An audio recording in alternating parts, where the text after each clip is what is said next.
Hey everybody, welcome to Questionable Lock. My name is Taylor Stahl, My name's Carson Marsh. Sebastian Itachi.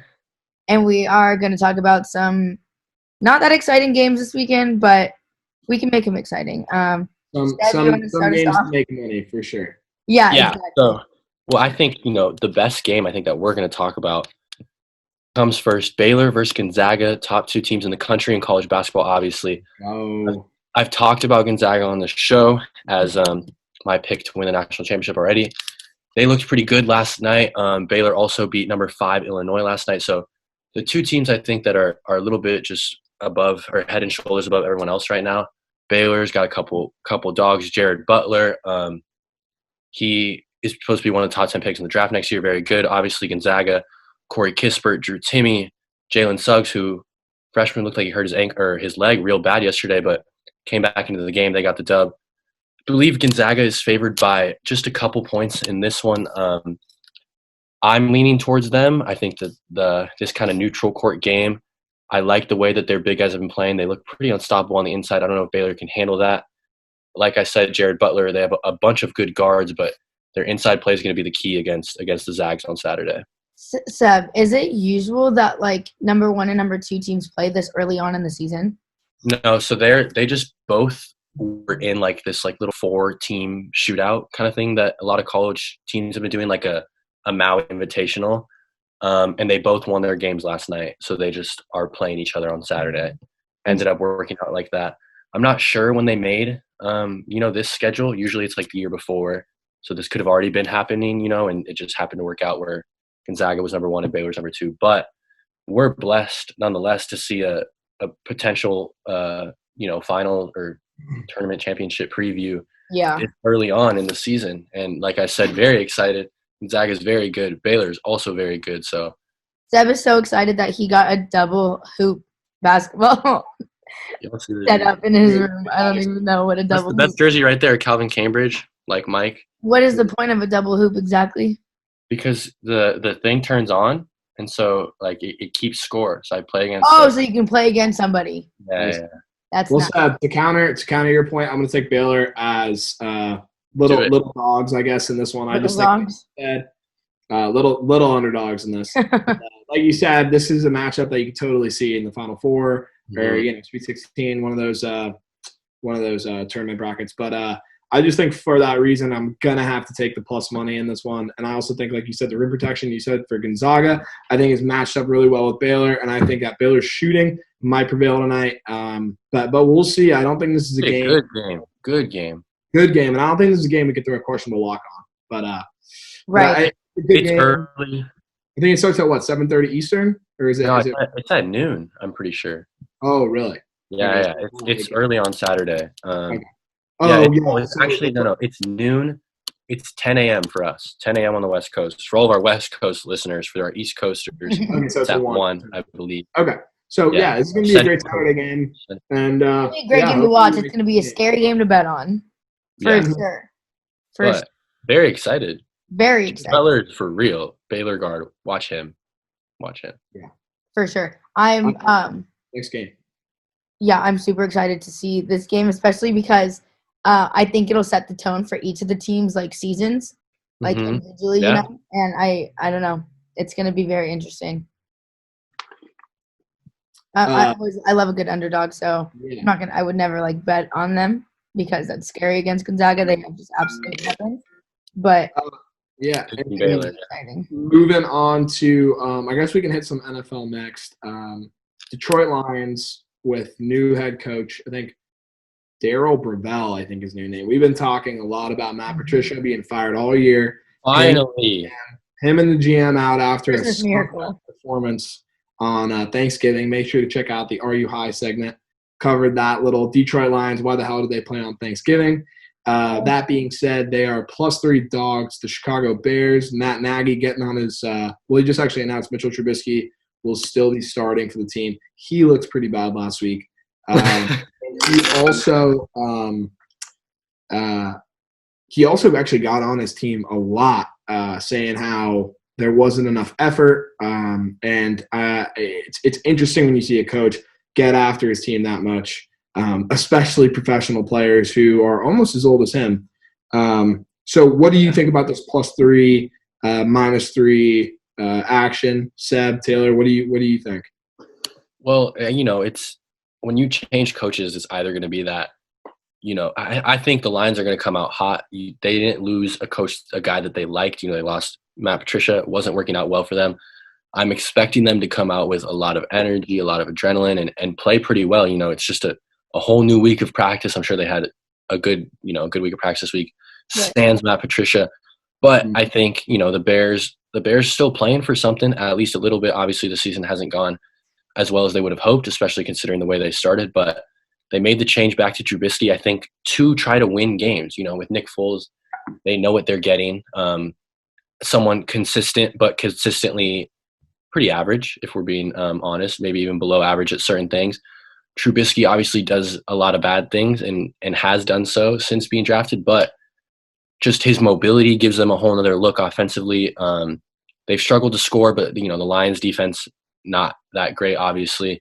Instead of on the spread on this one, I'm looking more towards the over-under, which is set at 44.5. I think the Bears have been under in almost every game this year that they've been bet against in the over-under on that. So I'm looking to that one. I think 44.5 between these two teams might be a little much, but it's always hard when you have these kind of sort of bad teams matching up because Falcons Raiders last week 46-6. But those points just come out of nowhere. Yeah, that's true. Yeah, I'd have to agree with you too on the fact that I think the Lions are going to come out hot because, I mean, if I was on the Lions, if my coach that I didn't like just got fired, I'd be like, look what we can do without you type thing, I'd be ready to absolutely show out and make sure that they don't lose so that it's I feel like this is a pride game if anything, for everybody's pride, everybody, Is it in Detroit or it's in Chicago? Okay, so it's in Chicago. Yeah, it's a tough place to play. It's going to be so cold. Oh man. Yeah, it's cold, but at the same time, I just adding on what Taylor said. Taylor, what you actually said, I think is exactly why the Lions are probably going to win this game. Is it's almost like the play calling of the Lions handicaps them in the sense that look, you got a great quarterback. Right. You got a quarterback who could excel on, I would say, 29 other NFL teams. Whether they keep him or not will be up to the GM and the direction this team is trying to go. But I just think that with Mitch Trubisky playing the way he did, where his primary weapon is his feet in the sense of running, I just think that +3 is a good number. I don't know if I would take money line, but +3 is a good number. I think it's a low-scoring game, like you said, and yeah. I'm excited to watch them play. I'm excited for them. I want them to excel. I want them to not be handicapped, like you said. I'm excied to see. We're fans of Matt Stafford on this show, as we very big, so very big Staff fans. Yeah, there wasn't too many good NFL games coming up this weekend, so that's why we locked in on this one. But college, I think Rams and Cardinals. Cardinals, yeah. But after the Rams performance last week, let's just not even go there. Jared Goff. Jared Goff doesn't want me to talk right now. No, he doesn't. After the Rams performance this entire season, he doesn't want us to talk. I mean, I don't know. We talk about Goff a lot on the show. We talk about Goff a lot on this show. But I'm excited to see. I want the Cardinals to win this game. I would take the Cardinals. What's the spread for the Cardinals? Anybody know? I think that because the game is in I think it's in Arizona. Arizona is okay. Interesting. It's gonna be a close game for sure. Yeah. But I want to see Arizona come on top first. That's just I think I don't know. I think the Rams are favored, so the Cardinals are at home, but the Rams are favored. Staying away from that game. I would say stay away. Yeah, it's very close. It's very close. I want to watch it because I want to see the Cardinals. As much as I love as much as I love LA, I am homegrown Arizona, so I guess this is battle of the two. That's facts. I still wouldn't bet on this game. It's a divisional game. It's sketchy and so sketchy. I'm just excited to watch. The Rams, this is the type of game the Rams will win, but then they'll lose to the Browns. They'll just lock Kyler Murray. Yeah. Actually, the Browns are whatever. They're good, but they're not a great 8-3 team. Baker's, they beat the Jaguars last week. That's another thing we talk about, Baker. Yeah, we don't want to talk about that. We don't want to talk about that. But enough NFL. Let's head over to the college business. We're talking about, I believe, USC versus Washington State. Yes. Both of you guys obviously got your ties there. Sunday game, which is weird to me. Yeah, super weird. Don't know what's good with that. But USC favored again. I believe they're 13-point favorites or 13.5. I forgot what After starting at 14.5, they're bet down. Yeah. As a USC fan, I'm telling everybody to bet against us every time we are double-digit favorites. However, I cannot do that myself because I am a USC fan, and that is just how that works. It is super how that works. Washington State's not a good team. Utah is a good team. We beat Utah, but we usually beat I don't know if we usually beat them, but we beat them last year too. We cooked them last year, cooked them this year, and then we barely beat Arizona and Arizona State. Both double-digit favorites in that game. We're back to double-digit favorites. And yeah. I'm just hoping that USC doesn't give me another heart attack this game. It'll probably be a heart attack. They have so much potential. It's literally out of this world, and they're so incredible. But it's like I said before on so many shows, I feel like when they play shittier teams, they just bring it down for some reason. Like not on purpose. It's just like their skill level comes down. They make a bunch of mistakes. Discipline's not there. Blah blah blah. But then when they play better teams, it's like where's that team been? So I'm kind of scared for this game considering Washington State actually is doing pretty well. So I think that hopefully this game brings up USC's hunger, I guess, to win. And I think it might.